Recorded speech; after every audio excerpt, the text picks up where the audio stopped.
TV.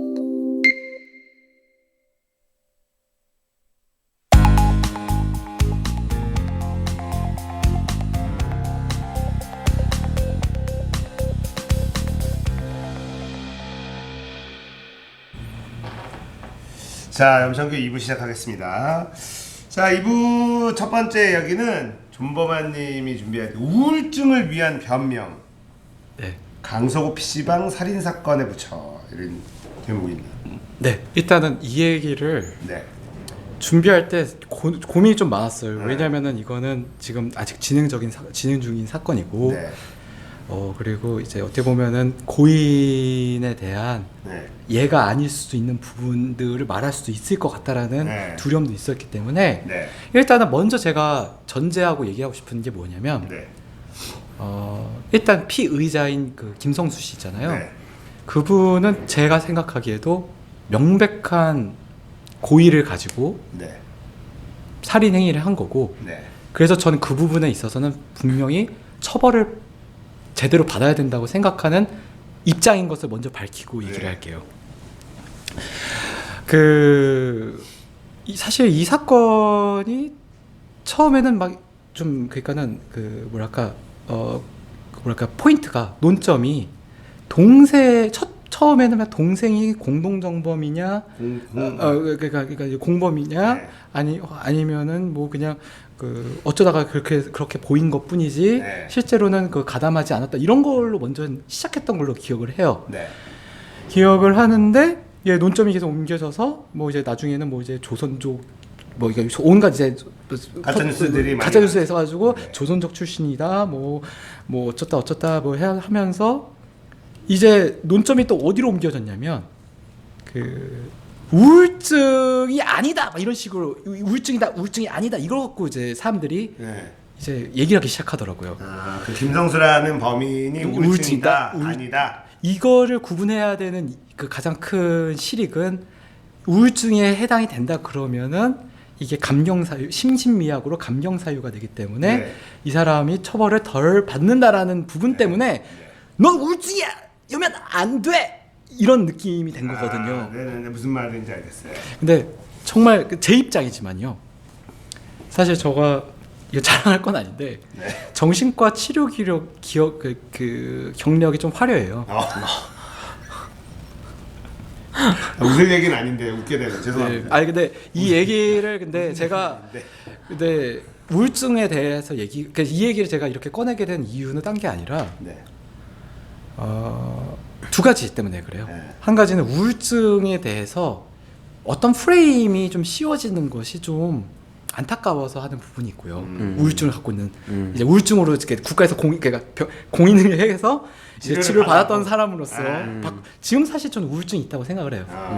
그러니까 우울증이라는 것은 어떻게 보면 저한테서는 좀 어떤 느낌이냐면 친구예요. 그러니까 친구인데 가끔씩은 멀어져, 바쁠 때나 좀 그럴 땐 좀 멀어져 있다가 가끔씩 만나는. 그러니까 어쨌든 맨날 붙어 있고 뭐 이런 친구라고 생각을 해요. 우울증은 항상 상태 차이만 있을 뿐이지 항상 제 주변에 있었어요. 저한테는 그런 존재예요. 근데 이제 아시겠지만은 홀 사장님이나 이제 여기 카스맨님 그리고 저 세대 때까지만 해도 정신과에서 치료를 받는다, 우울증 치료를 받는다 이러면은 사실 사람들이 되게 안 좋게 보는. 색안경을 끼고 보는 그런 게 정신병원을 들어가는 것 자체가 그렇죠. 네, 정신병원이란 네. 어휘 자체가 어휘가 정신과 이러면 좀 난데 정신병원. 신경정신과 이런데 네. 요즘은 이제 정신병원 하면은 좀 강하죠. 이 병 뭐 약간 이런 느낌. 가두고 정신병원 정 미친 사람들. 네. 이런 느낌이죠. 좀 뭔가 이렇게 공포영화에서 나올 법한. 실제로 저는 정신병원의 폐쇄병동에도 있어 본 적이 있어요. 오, 그죠. 너무 심해서. 네, 그러니까 제 스스로가 셀프 컨트롤이 잘 안 돼서 한 번은 이제 끌려갔고 한 번은 제가 자의로 들어갔어요. 자유로 들어갔어요. 이게 나 이러다가 밖에 있다가 큰일 나겠다 싶어가지고 나 좀 넣어주세요. 넣어주고 날 좀 뭐랄까 날 격리시켜 주세요. 했던 적 있어요. 그러니까 저도 이제 저는 이제 여기에 대해서 좀 어느 정도는 좀 얘기할 수 있다. 얘기할 수 있는 그런 네. 건 있는 것 같아요. 개인적으로도 사실은 우울증이라는 이 병명 자체가 좀 와닿지가 않거든요. 이게 예. 보면 우울증 되게 우울해지는 증상인가 보다 이렇게 느끼는데 그래서 이게 네. 그 사실 이것도 좀 관념에 좀 문제가 관념 때문에 생기는 문제인 것 같아요. 네. 그러니까 신체 생긴 예를 들면 종기라든가 뭐 이렇게 종양이라든가 뭐 뾰루지라든가 뭐 이런 있잖아요. 무슨 암에 걸렸다든가 이러는 것들은 어떤 극명한 증상이 어떤 병이 생기면 드러나요. 네. 그러니까 예를 들면 암에 걸리면 암세포가 보일 것이고 뭐 뾰루 뭐 어떤 피부병이 생겼다 그러면 뭔가 피부에 뭐 빨간 뭐 네, 발진이 생길 나오죠. 것이고 그러잖아요. 근데 이 정신 쪽의 이런 그 질환은 이 결국 따지고 보면은 이 내부 뇌 안쪽에서 이 어떠한 이상이 생긴 거거든요. 그러니까 뭐 여러 가지가 있겠죠. 근데 가장 간단하게 얘기하면 호르몬의 문제가 생긴 거예요. 그러니까 뇌가 있고 뇌하수체가 있고 뇌하수체에서 각종 이제 인간의 몸에서 생명을 유지하기 위해서 분비가 되는 호르몬들이 있어요. 무슨 우리 알고 있는 뭐 성장 호르몬도 있을 수 있고 성 호르몬도 있고 뭐 여러 가지 호르몬들이 있죠. 네. 우리 되게 많아요.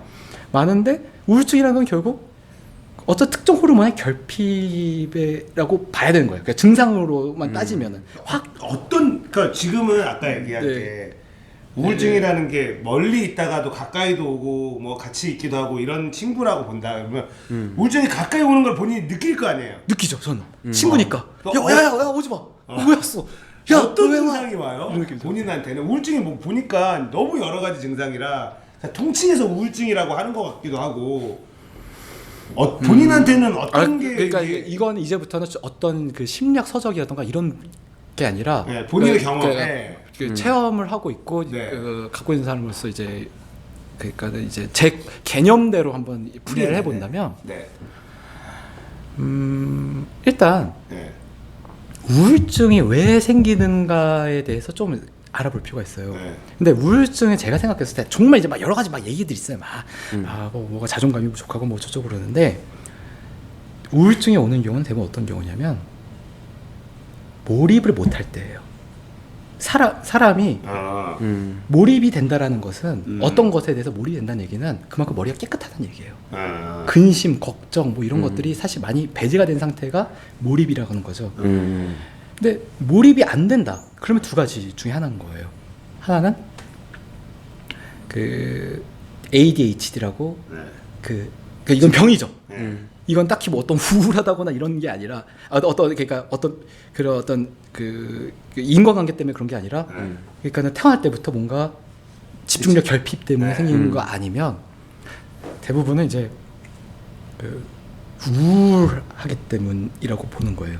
제가 봤을 때는 몰입을 하지 못한다라고 하면은 이건 우울증에 제가 봤을 때는 좀 초기 증상이에요. 그러니까 뭔가 희망이 잘 보이지 않고 뭐 그런 것도 이제 뭐 다 목적이 그러니까 그런 생각들이 들잖아요. 그런 생각이 들면 그러니까 홀 사장님을 예를 들어 보면 홀 사장님이 홀챔스를 하시잖아요. 솔랭 방송을 하는데 무아지경으로 방송하실 때가 있어요. 보면은 내가 신짜오고 내가 나일 때 그럴 때 있죠.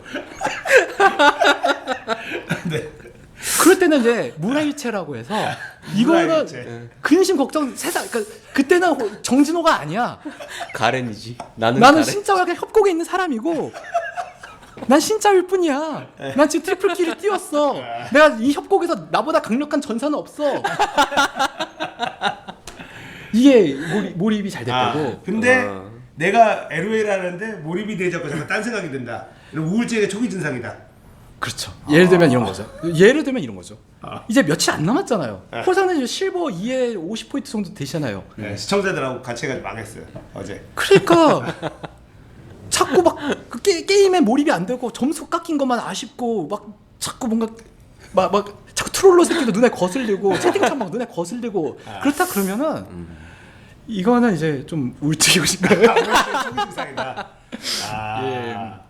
근데 이제 그러니까 몰입이 안 된다는 거가 초기 제일 첫 번째 증상이라고 봐요. 뭔가를 해야 되는데 내가 막 뭔가 신경이 자꾸 쓰이고 몰입이 걱정이 안 되고 몰입이 잘 안 돼. 몰입이 안 되는 것조차도 신경이 쓰이는. 그렇죠. 내가 몰입이 왜 이렇게 집중이 안 되지? 그러니까 잡념이 존나 많이 껴있다. 그런 거 우울증이에요.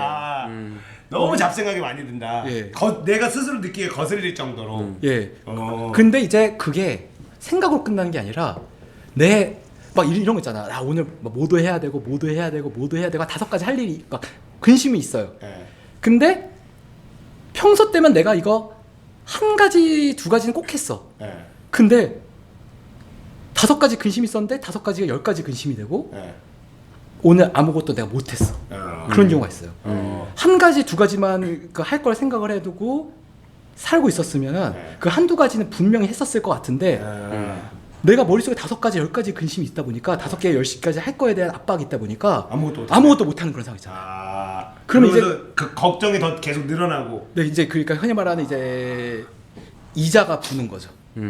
악순환의 이제 고리가 시작이 되는 거죠. 보통 정상적인 사람이면은 5가지의 걱정이 있으면 그래 하나라도 하자. 그래서 하나라도 하고 나머지를 걱정을 하는데 이게 걱정에 붙고 걱정에 이자가 붙어서 아무것도 못하면서 점점점 마음만 심적인 압박만 커지는. 그래가지고 막 도망가고 그런 사람들 많아요. 예. 예술하는 사람들이 그렇잖아요. 아. 막 몇 년 됐는데 앨범을 안 내. 그런 사람들 제가 그런 건 인간사에 대해서 굉장히 관심이 많거든요. 네. 백수고 시간이 많다 보니까 그걸 다 호기심으로 채워요. 근데 보면은 다 그 사람 다 우울증이에요. 보면은. 따지고 보면은 분명히 이 가수 1년 2년 안에 앨범 내겠다고 했는데 7년 8년에도 앨범을 안 내고 지금 7, 8년이 지난 상태에서 물어보면은 아직도 반도 못 만들었대. 그러면은 이제 우울증인 거예요. 도망만 다니는 거예요. 너무 부채가 커진 거야. 머릿속에서 해야 될 것들이 너무 많아서 현실 회피만 하기 시작하는. 그렇죠. 그러니까 이게 왜 강서구 PC방을 보면서 제가 뭐 어떤 대자부를 느꼈냐면 이 친구가 PC방에 알바와 시비가 붙은 거잖아요. 고인인. PC방에 알바를 처음 보고 일어난 범죄는 확실히 아니에요. 왜냐면 일단 첫 번째 2015년도부터 그 PC방의 단골이었대요. 그 전에 있었던 그 알바의 증언에 따르면 그리고 굉장히 조용하고 뭔가 눈에 띄지 않는 성격이고 막 이렇게 자기 드러내지 않는 그런 사람이었대요. 두 번째 그 죽은 그 고인이 되신 그 알바라고 고인이 된 그 피해자가 그 PC방에서 일을 했었고 그날은 땜빵을 하러 왔었대요. 그게 뭐냐면 당연히 논리적인 이런 추론을 해보면 그 알바와 그 피의자는 이미 구면인 가능성이 높아요. 그것도 상당히 오랫동안 자주 봤을 가능성이 높아요. 몇 개월을 두고 최소. 그러면 그 몇 개월이란 시간 동안에 그 PC방에서 띵까띵까 노는 그 겜창 백수가 에게서 일어날 수 있는 일들을 아주 간략하게 상상을 해보면은 어떠냐면 저는 이미 경험을 해봤거든요. 저는 이제 학교 땡땡이 걔가 뭔가 이렇게 좀 도망을 가고 싶을 때 집은 나왔는데 PC방에서 막 이렇게 짱 박혀 있고 그런 시간이 꽤 있었어요. 뭐 비용이 제일 조금 드는 곳이긴. 그러니까 시간 대비 비용이 가장 효율적이고 그리고 좀 안락해요. 아무도 간섭하지 않고. 근데 그 상황에 그때 저를 돌이켜 보면 그때 저도 굉장히 예민했었던 것 같아요. 그럴 때 있죠. 왜 예민하냐면 피해의식이 피해망상이 좀 있었어요. 그렇게. 피해망상이 왜 생기냐면 아까 몰입을 못하는 거에서 약간 단계를 좀 더 가보면 이 몰입을 못하게 됐을 때의 근심이 막 여러 가지가 있다고 하잖아요. 이 중에서 가장 센 놈이 누구냐면 트라우마예요. 예를 들면 이런 거예요. 왕따를 심하게 당했던 사람이 있다고 쳐요. 그러면 그 사람은 사람들이 있는 데 가면은 뭔가 공황장애 비슷한 증상이 있을 수도 있고 사람들 많은 데를 기피한다거나 뭐 그런 게 있을 수가 있어요. 그렇죠. 근데 그런 사람이 사람들 속에 노출이 됐다고 쳐요. 그러면은 극도로 예민해져요. 이 사람이 의식하지 않은 이 몸이 먼저 반응을 하는 거죠. 이 사람 많은 데 있으면은 나 좋았던 기억이 없어. 라고 그 왕따 때 당했던 트라우마가 너무 깊게 박혀 있으면 그 비슷하게 사람들이 많이 모여 있는 상황만 보더라도 그 소뚜껑 보고 놀란 것, 그러니까 자라 보고 놀란 것 같으면 소뚜껑 보고 놀라는 것처럼 네. 반응하는 게 바로 그 트라우마거든요. 네. 몰입을 못하게 하는 거죠. 네. 이것도 어떻게 보면 제일 센 놈이죠. 근데 이제 그 친구의 삶은 그다지 그러니까 그 김성수라는 그 피의자는 그 생활했던 그 패턴이라던가 3년 그러니까 2015년도부터 적어도 3년 이상을 PC방에서 죽돌이처럼 살았다는 얘기잖아요.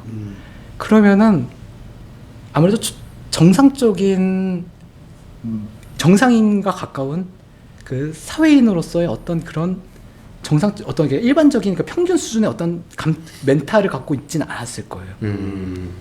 절대로. 저도 PC방에서 한 달, 2달 정도 지나니까 처음에 PC방에 아무 생각 없이 들어가다가도 내 처지가 궁색해질수록 네. PC방에 갈 때마다 이것저것이 다 신경이 쓰이기 시작하더라고요. 저도 그런 기억이 있었던 것 같아요. 왜냐면은 이제 도망가고 싶어서 PC방이나 어디든 혼자 있는 데로 가 있으면 스스로 이제 시간이 거기 있는 시간이 길어지면 길어져 더 괴로워지는 거야. 내가 왜 이러고 있지? 네. 근데 막상 그러면 일어나서 내가 뭔가를 하루 움직여야 돼. 그걸 할 용기는 안 나고 시간이 길어지면 길어질수록 일어날 수 없는 자신을 발견하는 경우들 아마 그렇죠. 다들 다 그런 경험이 조금씩은 있을 것 같기는 한데 네. 제가 이렇게 리스크가 높은 곳에 나와가지고 방송하는 이유도 딴 게 아니에요. 이 우울증 친구가 이런 거를 안 해주면 자꾸 와. 내 옆에 누워 있어요. 안녕. 눈 뜨자마자 있어. 안녕. 오늘은 좀 일찍 왔어. 이러면 야 일어나자마자 오는 건 이거 비매너 아니냐? 이렇게 물어보는 거죠. 그래서 이제 그 친구를 떨쳐내고 뭔가 이제 몰입을 하려면 뭔가 이제 저의 심장을 쫄깃쫄깃 만드는 어떤 컨텐츠가 필요한데 이 한 달에 한 번 하는 이 방송이 저한테는 어떻게 보면은 굉장한 스트레스와 스트레스를 주지만 한편으로는 그 우울증이라는 친구에게서 좀 멀어질 수 있게 하고 내가 좀 바깥으로 그러니까 있잖아요. 바깥으로 못 나가게 되는 그 사이클에서 좀 벗어날 수 있게 해주는 어떤 계기가 되니까는 사실 나오는 거예요. 어떻게 보면은 이 리스크가 높은 이 리스크가 높고 혀로 흥한 사람 혀로 망한다고 요즘같이 민심이 흉흉할 때 입 잘못 이렇게 입을 많이 터는 방송에 나왔다가는 잘못 동영상 박제돼가지고 그 인생 조지고 신상 팔리고 이런 그런 리스크 있는 행동을 제가 할 리가 없는 거죠. 이런 유인이 아니고서는. 그게 참 중요한 것 같아요. 그 준범아님이 뭐 우울하다고는 하지만 정상에 속할 수 있는 거는 이런 식으로 자기가 뭐가 건전하게 나의 그 감정을 풀 수 있는 그리고 컨트롤할 수 있는 창구가 있는지 없는지를 구분할 수 있는 거잖아요. 그렇죠. 근데 여기서 이제 강서구 PC방 살인 사건 같은 경우에 문제가 되는 부분은 그런 부분 우울증이랑 그런 부분들이 사람들에게 좀 이제 그 우울증이 있는 사람을 힘들게 한다는 거는 이해할 수 있지만 그럼에도 불구하고 그 사람한테 자기가 힘들다는 이유로 살인이라는 그런 그렇죠. 중범죄를 할 수는 없다라는 그런 그 공감대는 있는 거잖아요. 그래서 그런 부분에서 참 어려운 것 같아요. 이게 우울증이라는 부분이 그 사람을 괴롭게 할 수는 있지만 그래도 그 사람은 자기가 스스로 이제 그런 부분에 대해서 자기가 컨트롤하고 감정적인 부분들을 긍정적인 방향으로 할 수 있도록 좀 유도를 해야 되지 않았나. 이 피의자의 이제 다시 시선으로 돌아가서 아까 제가 그랬잖아요. PC방 알바도 신경이 쓰이고 있는데 이 사건을 보니까 그러니까 경찰서에다가 막 신고하고 그런 걸 추론해 보니까 처음에는 자기가 맨날 앉는 자리가 있는데 그 맨날 앉는 자리가 더럽혀져 있고 담배꽁초가 있어서 이게 존나 거슬렸나 봐요. 난 몰입을 해야 되는데 거슬리는 거지. 거슬리니까 약간 확대 해석도 할 수 있겠네. 내가 맨날 여기 오는데 나 여기 오는 거 뻔히 알면서 피해망상이죠. 안 치운 거네 이렇게까지 생각할 수도 있겠구나. 우울증에서 이제 가장 이제 강력한 단계라고 해서 이제 피해망상이 진행이 되고 있다라고 저는 좀 보는 편인 거예요. 예. 얘가 나를 무시해서 이걸 치우지도 않고 그러는 거였다라고 이렇게 피해망상이. 그 피의자가 딱히 뭘 구체적으로 대놓고 잘못한 거가 없을 가능성이 또 높아요. 그러니까 쉽게 얘기하면 당연히 아무 생각 없이 정말 그냥 그랬을 가능성이 높죠. 그리고 훨씬. 땜빵은 알바라. 땜빵으로 한 알바. 하지만은 구면이죠. 이 새끼는 몇 개월 동안 내가 봤던 놈이잖아요. 근데 전 그래요.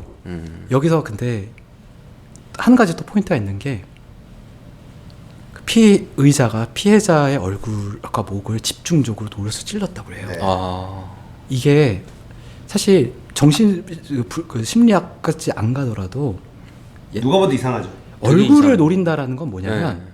쉽게 얘기하면 그거랑 비슷한 거예요. 그러니까 얼굴은 그 사람의 아이덴티티를 의미하는 네. 거거든요. 이 사람 자체를 부정하고 싶다라는 그러니까 건 보통 우리가 주먹으로 칠 때는 얼굴을 네. 치지만 네. 흉기로는 나다. 네. 얘기하세요. 흉기로는 보통 배나 이런 데를 그렇죠. 찌르지 얼굴을 막 이렇게 찌르는데 죽으라고 얼굴을 네. 찌르는 게 아니라 그런 거는 심장을 찌르든지 복부를 찌르는 게 일반 상식적이잖아요. 근데 얼굴을 얼굴만 네. 집중 가격을 했다는 거죠. 집중적으로 너무나 많은 횟수를 이렇게 찔렀다는 그러니까요. 거는 네, 좀 이상하긴 하죠. 네. 제가 여기 답이 나왔는데 전 그렇게 생각했어요. 처음에 사건에 대해서 네. 어떤 그 제보글이 올라왔을 때 그 제보글이 아니다. 처음 보도되는 거 보면 가해자는 30대에 키 170 정도의 백수고 피해자는 20대 초반에 모델 지망생이었죠. 190에 네. 잘생겼다는 건 몰랐는데 그것만 보는 순간 좀 느낌이 왔어요. 그래서 제가 좀 여기서 더 이상한 게 칼로 찌르려면 막 이래야 돼요. 예. 얼굴을 때리려면 막 그쵸. 이렇게 얼굴은 그 의도적으로 노린다, 그러니까 의도적으로 찌르는 게 아닌 이상은 사실 손이 잘 안 가겠죠. 그렇죠. 근데 얼굴은 사실은 찌를 때가 있는 게 아니라 아, 그 주고 추가 나서? 칼로 이렇게 있는 게 아니니까. 저는 뭘 봤냐면 그 피해자의 존재 자체가 피의자에게는 고통이었던 그런 생각을 해봐요. 그러니까 홀 사장님도 이런 거죠. 그 같이 롤 어떤 토크쇼를 하는데 게임 관련 토크쇼를 하는데 제가 같이 안 나는데 저는 막 챌린저예요. 막 정말 막 잘 나가는 그러니까 실력파 스트리머고 홀 사장님이랑 저랑 같이 앉아서 롤에 대해서 막 얘기를 해요. 전 젊고 막 좀 거들먹거려요. 튀어갖고 그러면은 사실 그러니까 이런 거죠. 그러니까 사람이 자기가 가지고 싶은 거를 가지지 못했는데 옆에 있는 누군가가 그거를 가지고 있다고 하면 질투심 같은 게 생길 수 있다. 질투심 생긴 건 그건 인간의 본능이에요. 저는 그런 거 질투심 그러니까 예를 좀 잘못 드신 예, 거예요. 예를 잘못 저는 부실골 전문가라서 나름대로 그 잡으시는 네, 거예요. 제가- 걔네들은 몰라요. 설명을 안 해주면 모른다니까. 이게 건강한 사람입니다. 걔네들은 이게 아예 몰라. 자기 합리화와 자기를 지키는 방어 기제가 진짜 모른대. 방어 기제가 진짜 풍부한 그런 정상적인 사람. 그러니까 제가 이거 예를 잘못 들었어요. 이거는 제가 게이머. 시청할게요. 건강한 게이머입니다. 정신적으로 매우 건강하신. 네, 호사다님은 굉장히 건강한 정신 세계를 갖고 있는 분이다. 그래가지고 티어가 아니라 게임 자체를 즐기고 계시는 더 협곡, 더 정글러시다. 자, 이제 그러면 이제 그렇게 정리를 하고 그 질투라는 감정은 사실 인간에게는 정말 자연스러운 감정 생각을 네, 해요. 그럼요. 뭔가 성장하는 동력이 되기도 하고. 그래서 저는 그 얼굴을 찔렀다는 얘기는 뭐냐면 그 피의자 피해자 간에 어떤 이제 커뮤니케이션이 있었을 거예요. 그러니까 말을 안 하더라도 뭔가 이렇게 자리에 치워준다거나 아니면 내가 게임을 하고 있는데 피해망상이 온 사람이 느끼는 그렇죠. 부정적인 시그널을 그 사람은 계속 받고 있었을 것이다. 아주 정확한 표현이에요. 아, 이렇게 잘난 그러니까 이거죠. 정말 잘나고 키도 크고 여자들한테 인기도 그러니까 이성들한테도 인기도 많을 것 같은 그런 남자. 솔직히 남자들 되게 뭔가 부러워하잖아요. 그렇죠. 남자 사이에서 야 너 진짜 부럽다 하는 남자가 어떤 남자들이에요? 여자 많은 남자. 여자 많은 남자인데 여자 많은 남자는 그만큼 잘생기고 뭐 이렇게 허우대가 좋은 이런 사람들이잖아요. 잘생긴 것만으로 부럽진 않고 여자 친구들이 많은 남자들이 부러워. 네. 대부분 좀 약간 동경의 대상이었죠. 그렇죠. 그러니까 그 피해 망상이 심해지고 있었던 우울증 환자인 네. 피해자는 그 알바를 볼 때마다 견딜 수가 없는데 그 알바가 또 때마침 좋은 시비거리를 아, 줬네. 자리가 안 치워져 있잖아. 그래가지고 좀 자기가 갖고 있었던 그 어떤 감정이나 이런 것들을 걔한테 화풀이를 하고 싶었던 것 같아요. 걔래 피해자한테 화풀이를 하고 싶었는데 피해자도 그렇게 만만치는 않았을 것 같아요. 왜냐면 키도 크고 이렇게 그렇겠죠.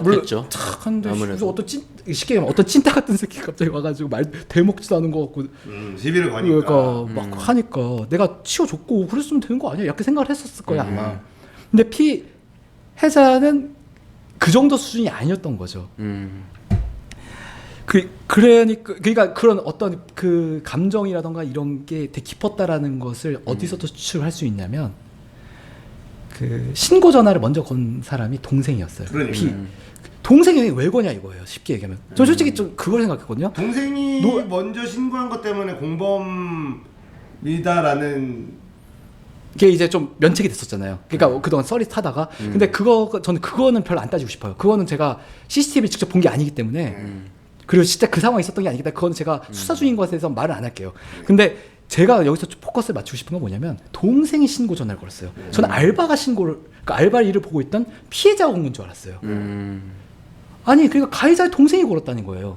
그게 뭐냐면 그 동생은 제가 봤었을 때 형이 문제가 있다는 걸 아는 거예요. 우리 형이 위험하다. 위험하다는 걸 안 거예요. 분명히 그리고 저 알바 새끼 마음에 안 들어 막 이런 식의 어떤 시그널을 동생은 느낀 거지. 평소에 얘기했을 수도 있죠.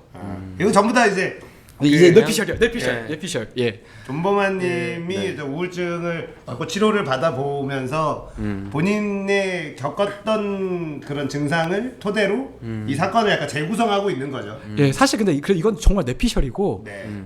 그러니까 어떠한 그 더 구체적인 증거나 이런 거 나오면 얼마든지 뒤집힐 수 있는 거라 가지고 경찰이 이제 뭐 다 알아서 할 거고. 네, 나올 근데 거예요. 근데 제가 왜 이거를 굳이 이렇게 하는 이유 뭐냐면 이 결론을 내고 싶은 거예요. 피의자는 분명한 우울증 환자예요. 이거를 부정을 해버리면은 이 사건 자체가 이상한 쪽으로 흘러가서 해석이 될 가능성이 높다고 저는 보는 거예요. 그러니까 자꾸 우울증이다 아니다 따지는 이유는 저도 알죠. 우울증이면 안 되니까 심신미약이 돼버리면 이 감염. 범죄자가 네. 고의성에 대해서 어떻게 보면 이제 면탈이 받을 돼서 수 있으니까. 감형이 받으니까 이거는 사람들이 원하지 않는 거잖아요. 저도 원하지 않아요. 그 친구는 받아야 돼요. 제가 봐도 그 친구는 고의가 있었어요. 네. 이미 칼을 든 순간부터 네. 사람을 죽이겠다는 의지가 분명히 있었던 거예요. 근데 이 친구가 우울증인 것을 부정해버리면 우울증이다 아니다 이걸로 싸우게 되면은 그동안 그러니까 제가 10대 20대 그러니까 10년 20년에 걸쳐서 우울증을 갖고 있는 사람에 대해서 좀 편견 어린 시선이나 이런 것들이 조금씩 사라지고 있는 이런 사회적인 분위기가 또 급변할 수 있다라는 좀 위험을 느낀 거예요. 아. 우울증 이퀄 그러니까 진짜 문제 있는 사람 뭐 이런 거 있잖아요. 그러니까 사이코패스 야 이런 식으로 연결이 돼버릴 가능성이 높으니까. 그래서 이제 좀 그런 부분이 좀 마음에 많이 걸려서 우울증과 이 사건과 조금 이게 별개로 생각을 하고 그리고 우울증이라는 거에 대한 좀 심각성은 또 요즘 많이 알고 있는데 그 우울증에 대한 심각성을 좀 다시 이제 사람들이 알아야 된다는 거죠. 그렇죠. 그러니까 우울증이라는 거가 이게 특히나 이제 정신질환이 대부분 다들 주변에서 그러니까 치료를 권하는 게 아니라 너 왜 이렇게 멘탈이 약하냐? 너 막 그렇게 해서 뭐 하려고 네, 그러냐? 그쵸. 뭐 이렇게 그렇게 많이 얘기하고 이제 넘어가다 보니까 네. 병이 키우는 경우들 그러니까 어떻게 보면은 치료를 받으면 나아질 수 있고 존버님 같은 경우는 본인 스스로 감질하니까. 네. 격리를 요구할 정도로 위험하다는 그게 이제 커지면 위험해진다라는 거잖아요. 피해망상까지 이어지고 뭐 이렇게 그래서 거기서 좀 몇 가지만 더 그러니까 조금만 더 이제 네. 살을 붙이면요. 네. 그러니까 사실 이거는 우울증이냐 아니냐 갖고 다투는 문제가 아니라 심신미약이라는 단어를 써서 네. 살인죄의 어떤 그러니까 형량을 장량감경을 해주는 네. 그거가 사실 전 잘못됐다고 봐요. 그래서 이걸 얘기하고 싶은 거예요. 네. 웬만한 살인 사건은요, 제가 봤을 때 대부분의 살인 사건은 정신병하고 연관이 있을 확률이 높아요. 그러니까 그 정신병 이렇게 얘기를 하는 것보다 흔히 말하는 그 심신미약이 심신을 잃어버렸다는 거잖아요. 네. 그러니까 내가 나를 컨트롤 놓쳐버렸다. 그러니까 쉽게 말하면 뒷박 뭐 이런 거잖아요. 아니면은 턱 확신이 억하고 죽었다 하는 어떤 그러니까 뭐 때리고 뭐 어쩌다가 했는데 죽일 생각은 없었는데 본의 아니게 잘못 때려가지고 죽었다거나 이런 경우가 아니고는요. 대부분 다 모든 살인 다 심신미약이에요. 저는. 그렇죠. 제정신에 일어날 수 있는 일은 아니죠.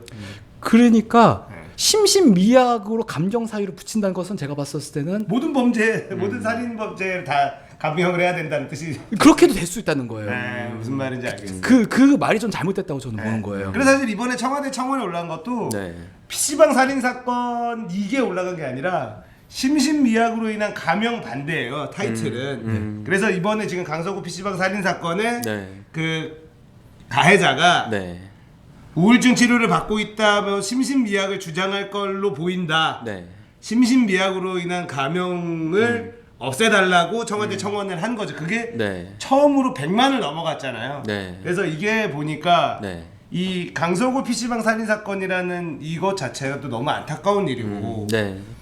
그리고 네. 그동안의 심신미약으로 인한 말도 안 되는 감형들에 대한 국민들의 어떤 분노, 네. 불만 이게 이 사건으로 인해서 네. 폭발한 것 같아요. 네. 네. 저도 좀 그런 부분에서 생각을 했었던 게 이 심신미약이 뭐 음주 얘기를 많이 하잖아요. 네. 그러니까 심신미약이 되면은 모든 사건은 저는 항상 그 지진도 큰 지진 나기 전에 뭐 30번의 여진이 네. 먼저 있다가 큰 지진이 한번 난다 그러잖아요. 네. 실제로 뭔가 주목받는 사건으로 중요한 사건을 터지기 전에 네. 짜잘한 트러블들을 많이 있었을 거라고 저는 생각을 해요. 네. 음주를 많이 하고 뭐 진짜 폭행을 한 사람이 아니더라도 네. 자잘한 시비가 많았을 거고 내가 술을 먹으면 뭔가 실수를 한다는 걸 알고 있는 사람인 거죠 이미. 네. 그 사람이 그럼에도 불구하고 자기가 그랬다. 술을 먹고 그런 실제로 범죄를 저질렀다라는 거는 이건 분명히 이 사람한테 문제가 있는 거라고 저는 생각을 그럼요. 해요. 맞아요. 저도 그렇게 생각을 하고 굳이 심신미약을 붙일 대상을 찾는다면요. 저는 이거밖에 없다고 봐요. 세뇌 아니면 최면밖에 없다 생각해요. 내 의지와 상관없이. 그 진짜 누가 봐도 이건 이 사람의 의지대로 움직인 게 아니라 컨트롤링을 누군가 당한 사람 상황. 그런 경우를 제외하고는 음주니 뭐 어떤 뭐 맞아요. 이런 것들은 심신미약이라는 단어를 붙이기가 좀 그런- 말이 안 돼. 논리적으로 그렇죠. 말이 안 된다고 봐요. 저는. 심신미약으로 감형을 해줘. 심신미약은 인정할 수 있는데 감형의 대상은 아니고. 아니다, 그쵸? 네. 정확히. 그러니까 본인 어쨌든 간에 본인이 저지르는 거고 심신미약 상태라 하더라도 그럼 본인이 책임이 져야 되는데 그거를 왜 사회가 피해자가 버젓이 있는데 그 상태를 왜 봐주느냐 이거죠. 그렇다고 해서 그럼 심신미약 상태 피해자가 피해를 덜 입으면 네. 그게 아니잖아요. 네. 네, 그렇죠. 그래서 사실 네. 이번 사건 자체도 심신미약으로 인한 감형이 나올까봐 이거를 네. 사실은 화두를 저는 이 청와대 청원을 하신 분이 누군지는 모르지만 굉장히 잘 던진 것 같아요. 그러니까 이게 강서구 PC방 살인 사건을 화두로 던진 게 아니라 심신미약을 심신미약으로 인한 네. 감형 반대를 화두로 던지면서 이거를 실내로 들고 가서 이 국민의 관심사를 엄청 증폭시킬 수 있었던 그러니까 네. 청와대 청원도 이게 막 20만이 돌파하는 거는 글을 잘 써야 돼요. 그럼요. 헤드라인도 잘 뽑아야 네. 되고 근데 이거를 잘 못 뽑으면 비슷한 사안에 대한 청원이 막 올라오거든요. 네. 공감을 몇 개 못 얻어요.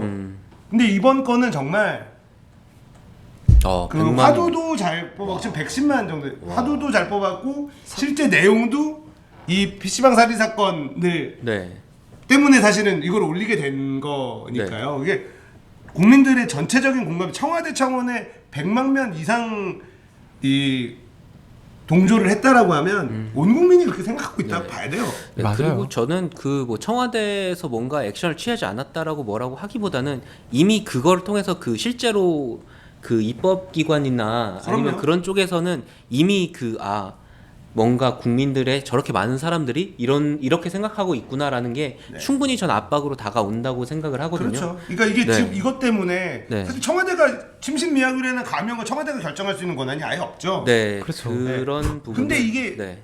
저는 그래서 청와대 청원 없애라 이렇게 할까 아무 소용도 없는데 아무것도 못하면서 뭘 하느냐 이렇게 얘기하시는 분들인데 이게 사실 그냥 넘어갔을 사건이거든요. 근데 네. 청와대 청원이 이렇게 막 불처럼 여론이 국민들이 관심 있다라는 거가 알려지니까 경찰이 보강 조사를 하고 동생의 공범에 대한 추가 조사를 하고 계획범에 대한 원래는 그냥 우발적 범행으로 그냥 치우고 우울증 있었네 우발적 범행이네 이렇게 넘어갈 수 있었던 사건이 청와대 청원에 국민들이 이렇게 심신미약 감형뿐 아니라 여러 가지 관심이 막 있으니까 계획 범죄에 대한 보강 조사를 들어가겠다. 동생의 공범에 대한 유가족의 또 의견이 있어서 네. 추가 조사를 하겠다. 동생 네. 뭐 전화를 포렌식 뭐 하고 그럼요. 이런 것들을 네. 하더라. 이거 없었으면 네. 넘어가죠. 네. 네, 넘어가죠. 근데 그래서 저런 부분은 확실히 하고 넘어가는 게 좋습니다. 제가 네. 생각했을 때도. 네. 예. 네. 그래서 우울증을 꼭 이렇게 짚고 넘어가는 이유 중에 또 하나는 무엇이냐면 네. 지금 막 이게 얘기가 너무 논의가 많이 되다 보니까 여러 가지 또 논점들이 또 생겼는데 나루토 문신을 하고 있다고 해서 애니메이션을 보는 사람들을 좀 뭔가 이렇게 네. 그러니까 어떤 그런 거에 대해서 위험 좀 집단으로 또 보는 뭐 하고 이제 PC방에서 어떤 게임을 하고 있었다고 하니까 또 게임 중독 뭐. 게임 중독 이것이 또 이슈가 된다는데 이런 쪽으로 논의가 가선 안 된다고 봐요. 아 그렇죠. 그러니까 우울증을 놓고 얘는 우울증인 건 맞으니까 이런 류의 우울증을 갖고 있는 젊은 20대 30대의 좌절한 어떤 청춘들이 되게 많이 있고 이런 청춘들을 이렇게 방치를 해두다가는 위험해질 수 있다. 이런 일이 또 벌어질 수 있다라는 쪽으로 해서 사회적인 어떤 관심이 좀 가야 된다 생각해요. 아 저 새끼 사이코패스잖아. 저 새끼는 게임 중독이니까 저랬어. 쟤는 애니 중독이라서 그랬어. 이런 식으로 넘어가 버리면 이 문제는 제대로 해결되는 게 아니라고 전 생각을 해요. 맞아요. 그렇죠. 그리고 요즘에는 그런 얘기에 또 사람들이 그렇게 휘둘리지 않아요. 옛날 같으면 모르겠는데 네. 요즘에는 어느 정도 설득력 있는 얘기를 해야 그 얘기를 들어주지. 맞아요. 누가 그 요즘에 컴퓨터 게임하고 뭐 그래서 얘가 살인했다라는 얘기에 쉽게 사람들이 넘어가지 않습니다. 요즘. 맞아요. 그래서 지금도 김성태 원내대표가 네. 뭐 발광을 하고 있는데 전혀 공감을 못 얻고 있고 그렇죠. 공감을 못 얻고. 공감을 못 네. 얻고 있어서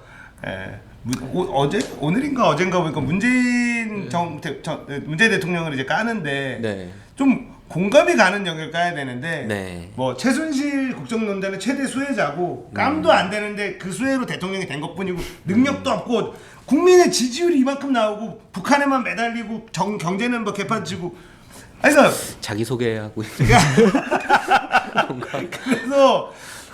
이 사람 이러니까는 자유한국당 지지율을 좀 못 얻지 답답하더라고요. 제가 계속 얘기하는 게 이 심신미약으로 인한 감형 반대는 국회가 빨리 넙석 잡아가지고 국회의원들이 빨리 법안 발의를 대표 발의자로 나서면 국민들이 박수 쳐줄 텐데 그렇죠. 이거를 왜 안 하고 있느냐. 자유한국당이 지금 지지율 병신 같은데 이 상태에서 지지율 올라가려면 이거 먼저 빨리 들고 나와야 되잖아요. 안 들고 나오는 거예요.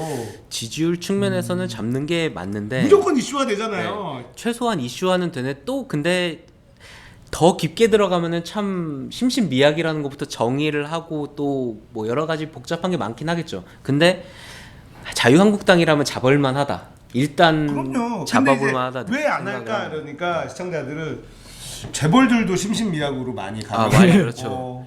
뭐 이런 것들이 네. 이런 거 많아서 이거 심신미약에 대한 감형이 자기네들한테 꼭 필요한 법이라 이거를 들고 나오지 않는 거 아니냐. 국회의원들이 이거를 그렇죠. 이렇게까지 국민들이 호응해주고 있는데 표를 먹고 사는 사람들이 왜 이거를 먼저 선빵을 안 치고 무슨 선빵 피싱이거든요. 이거 정의당, 녹색당 누구라도 녹색 뭐 이거 누구라도 이거 들고 나오면 네. 일단 언론의 관심과 지지율은 올라가요. 올라가죠. 무조건 이걸 왜 안 들고 오는지 모르겠어요. 그러니까요. 참. 네.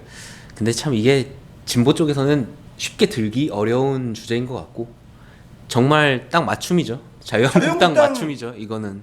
자유한국당은 왜 안 하나 몰라요. 보수에서 들고 나오기 좋은 아젠다거든요. 보수에서 들고 오기 참 좋은 아젠다. 네. 네. 아마 그게 있기를 바라는 마음이 선생님이 말한 것처럼 있을 수도 있겠다라는 게 어떻게 보면 킹리적 가심이기도 한데 네. 저는 여기서 말을 아끼겠습니다. 그러니까는 네. 좀 왜 못하는지 저는 어차피 민주당이 진보라고 생각하지 않기 때문에 민주당에서 보수 색깔이 있는 사람이 대표 발의해서 통과가 되든 안 되든 대표 발의를 내가 이거 입법합니다 만 해도 기자들이 막 와서 취재해주고 뭐하고 다 할 거 아닙니까? 네, 맞아요. 그리고 민주당 같은 경우에는 좀 자유한국당이랑 다르게 그 다 분리돼 있어요. 네. 그 안에서 자유한국당은 으쌰으쌰 뭉치지만 그 민주당은 서로 잘났다 하는 사람들이 네. 많아가지고 내가 이 얘기 한다고 나는 저기 동의 안 해 이런 사람도 무조건 나오고 어쨌든 그냥 대표 발의를 안 해도 제가 대표 발의할 겁니다. 국회 네, 의원들 그렇죠. 모으고 있습니다. 네. 저의 이 법안에 돼요, 동의안을 그게. 국회의원 모으고 있습니다. 기자들하고 막 한가족 기자들이 막 기사를 막 써주잖아요. 그러면 나도 껴줘 하면서 껴줄 거라고. 그럼요. 인원 채우면 들어오죠. 법안 발의니까 올라가는 거야. 그러면은 남는 장사인데 어그로 끌어서 네. 기사에 그러니까 뭐, 언론의 신뢰 네. 생각하지 말고 네. 이거 얼마나 좋아요. 지금 네. 박용진 의원 한 방에 스타된 거 보세요. 그럼요.